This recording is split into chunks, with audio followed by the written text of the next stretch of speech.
Hi, so this chapter was all over the four major personality theories. I chose to do the psychoanalytic perspective. This psychoanalytic perspective of personality emphasizes the importance of early childhood experiences in the unconscious mind.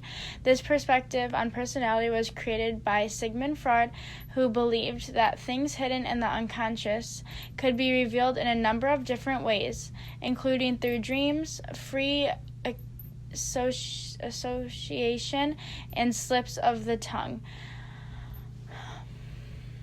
Sigmund Freud's psychoanalytic theory proposed that childhood sexuality and unconscious motivations influence personality. According to Sigmund Freud, human personality is complex and has more than a single component. In his famous psychoanalytic theory of personality, personality is composed of three elements.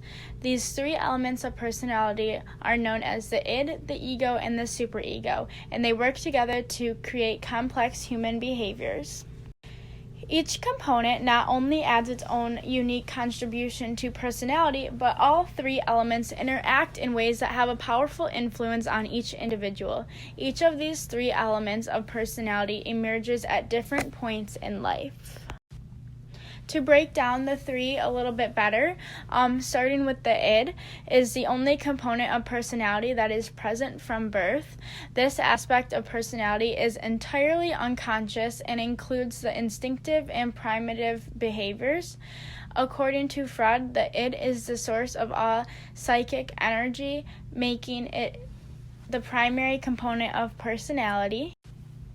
The id is driven by the pleasure principle, which strives for immediate gratification of all desires, wants, and needs. If these needs are not satisfied immediately, the result is a state anxiety or tension. For example, an increase in hunger or thirst should produce an immediate attempt to eat or drink. The id is very important early in life because it ensures that an infant's needs are met. If an infant is hungry or uncomfortable, he or she will cry until the demands of the id are satisfied, because young infants are ruled entirely by the id.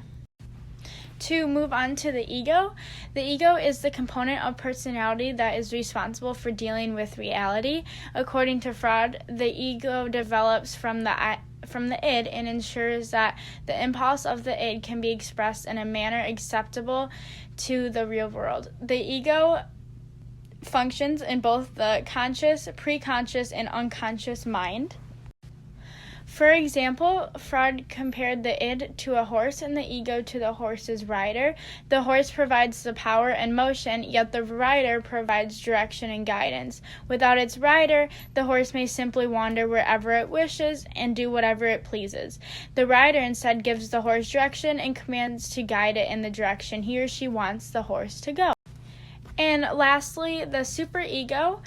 The superego is the aspect of personality that holds all of our internalized moral standards and ideals that we acquire from both parents and society, our sense of right and wrong.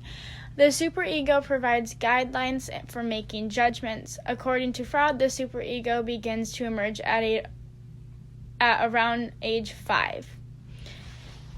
The superego acts to perfect and civilize our behavior. It works to suppress all unacceptable urges of the id and struggles to make the ego act upon idealistic standards rather than upon realistic principles. The superego is present in the conscious, preconscious, and unconscious.